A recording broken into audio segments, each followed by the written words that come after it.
পড়ে যাব। দাঁড়া, তোকে তুলছি আমি। কিন্তু আমি ওকে এত কষ্ট করে তুলতে যাব কেন? ও বেঁচে থাকলে আমারই তো ক্ষতি, মরে গেলেই লাভ। এ কি মা, আপনি আমার হাত ছেড়ে দিচ্ছেন কেন? অনেক অত্যাচার সহ্য করেছি তোর, আর না। মা!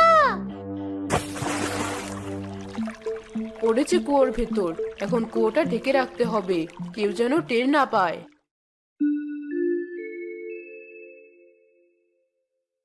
সারা কোথায়? আজ সারাদিন দেখলাম না।